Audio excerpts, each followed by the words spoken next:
In Buddhism, the teaching about love is quite clear. Love is defined in terms of practice. First of all, we have the word Maitri. It can be translated as love or loving kindness. It is the intention and the capacity of bringing joy to another person or to many other persons. The intention is not enough because sometimes you want very much to make one person happy, but you make her unhappy. You make him unhappy. So the intention is not enough. The capacity of making another person happy. And how? By the work of looking deeply, by vipassana. If you do not understand a person, you cannot love. That is the teaching of the Buddha. So love is made of a substance called understanding. And understanding is the outcome of your looking deeply. You are calm, you look, you see, you understand, and now you can love. Because to love someone with Maitri means to make that person happy, smiling, blooming like a flower.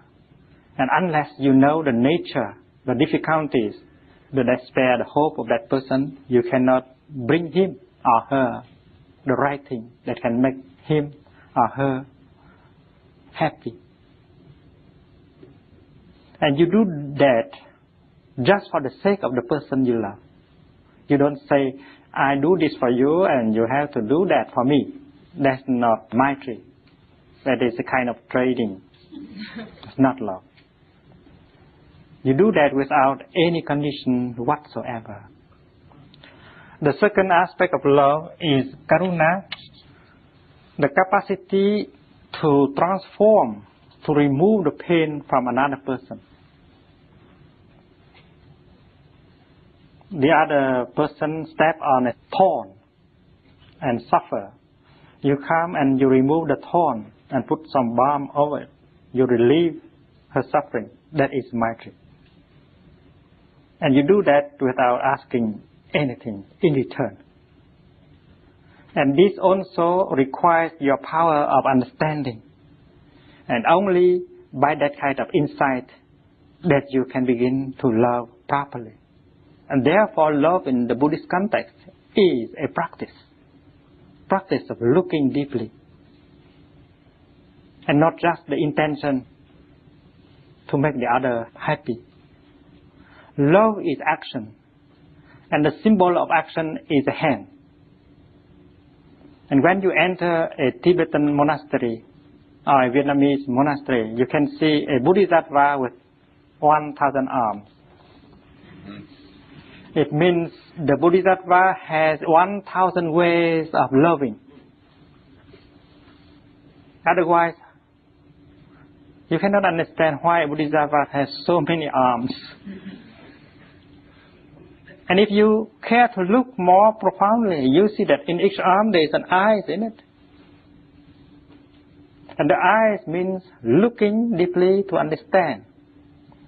And if you don't look deeply to understand, how can you love? And therefore, understanding is the essence of loving. Love is made of understanding. You cannot love someone if you don't understand that person. This is simple.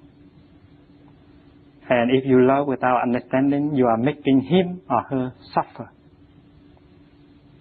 That's not true love. Deprive the other person of space, of freedom, of freshness. And you can see that.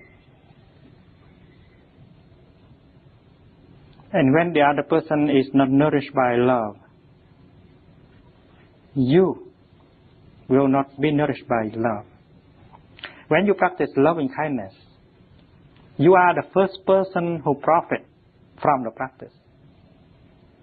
A man or a woman that is motivated by Maitri and Karuna is beautiful in himself and herself. And of course, the person he loves or she loves will be beautiful too, because she is watered by Maitri and Karuna. So when the other person does not look happy, we know that there is something wrong in our love. We should stop saying, I love her so, I have done everything in my power in order to make her happy. Why shouldn't be happy? She doesn't want to be happy. You should not blame like that. You should go back and look deeply into the nature of our love to see whether we understand that person and her sufferings. In the beginning, she is a flower. We think that without her, how could we survive? But now she doesn't look like a flower. And we blame her. We blame her for not being our flower. But who is the person who is responsible for the flower? You. What have you been doing to your flower? Love has turned into hatred, and now you have a different kind of opinion. You think that separation is the best way. I cannot live with her anymore. Quite an opposite statement. So love transformed into hatred is a very common thing. Things are impermanent. And therefore you should practice every day in order to keep love alive. And love in the Buddhist context is Maitri and Karuna. To bring joy and to transform suffering in the other person. How can you do that if you are not calm enough? If you don't look deeply into him or her in order to see what kind of need he has, what kind of suffering she has? Who does not need meditation?